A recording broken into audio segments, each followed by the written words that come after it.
Hey guys, ഇന്ന് December 31, 2025 അല്ലേ. ഇനിയിപ്പോൾ ഏതാനും മണിക്കൂറുകൾ കൂടി മാത്രമേ ഈ ഒരു വർഷം അവസാനിക്കാനായിട്ടും പുതിയ വർഷത്തിൻ്റെ ആരംഭം കുറിക്കുന്നതിനായിട്ടും. അപ്പോൾ ഞാനാണെങ്കിൽ കാര്യമായിട്ടൊന്ന് ഗഹനമായിട്ട് 2025 ഇങ്ങനെ ഉണ്ടായിരുന്നു എന്ന് അനലൈസ് ചെയ്തപ്പോൾ അത്യാവശ്യം മോശമല്ലാത്തൊരു വർഷമായിട്ട് തന്നെയാണ് കേട്ടോ എനിക്ക് തോന്നിയിട്ടുള്ളത്. കുറേയേറെ സന്തോഷകരമായ മൊമെൻറ്റ്സ് ഉണ്ടായിരുന്നൊരു വർഷം തന്നെയായിരുന്നു എന്നെ സംബന്ധിച്ച് 2025 എന്നുള്ളത്. ഞങ്ങളുടെ ഫസ്റ്റ് ഇൻ്റർനാഷണൽ ട്രിപ്പ് ഫാമിലി ആയിട്ട് തായ്ലൻഡിലേക്ക് പോയത് ഈ ഒരു വർഷമാണ്. ഇത് മാത്രമല്ല, ഞാനൊരു സോളോ ട്രിപ്പ് ഹൈദരാബാദിലേക്ക് പോകുന്നതും ഈ വർഷം തന്നെയാണ്. അതിന് special thanks Malabar tours and ട്രാവൽസിനോടാണ് കേട്ടോ. ഇത് കൂടാതെ കുറേ കുഞ്ഞു കുഞ്ഞു സ്ഥലങ്ങൾ, കുഞ്ഞു ഞങ്ങളുടേതായിട്ടുള്ള യാത്രകൾ, കൂട്ടുകാരുമായിട്ടുള്ള ഒത്തുചേരലുകൾ ഒക്കെ ഈ വർഷം നടന്നിട്ടുണ്ടായിരുന്നു. ഇനി എൻ്റെ ഒരു കുഞ്ഞ് അച്ചീവ്മെൻറ്റിനെ കുറിച്ച് പറയുകയാണെന്നുണ്ടെങ്കിൽ ഫെഫ്ക നടത്തിയ ഡബ്ബിംഗ് ഓഡീഷനിൽ എനിക്ക് സെലക്ഷൻ കിട്ടിയിട്ടുണ്ടായിരുന്നു എന്നുള്ളതാണ് കേട്ടോ. ഇതുപോലെ തന്നെ ഈ വർഷത്തെ എൻ്റെ മറ്റൊരു അടിപൊളി എക്സ്പീരിയൻസ് എന്ന് പറയുന്നത് നമ്മുടെ തരുൺ സാറിൻ്റെ പ്യൂപ്പ വർക്ക്ഷോപ്പ് അറ്റൻഡ് ചെയ്യുക എന്നുള്ളതാണ്.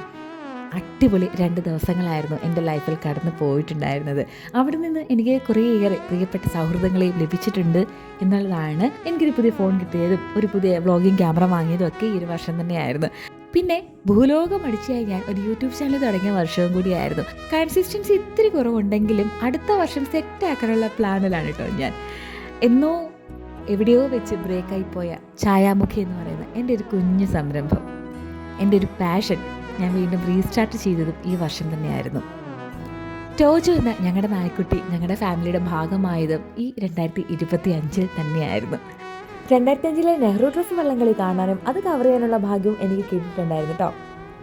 ഇതൊന്നും കൂടാതെ ഇപ്പോൾ ലേറ്റസ്റ്റ് ആയിട്ട് എക്സ്പീരിയൻസ് ചെയ്തത് ഇൻ്റർനാഷണൽ വുമൺ ക്രിക്കറ്റ് കാണാൻ പറ്റി എന്നുള്ളത് തന്നെയാണ് കേട്ടോ.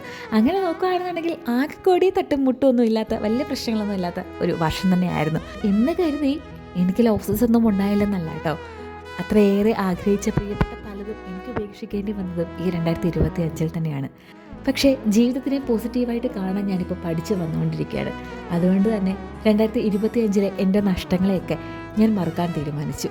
2026 ഒരുപാട് ആഗ്രഹങ്ങളോടെ പ്രതീക്ഷയോടുകൂടി ഞാൻ കാത്തിരിക്കുകയാണ്.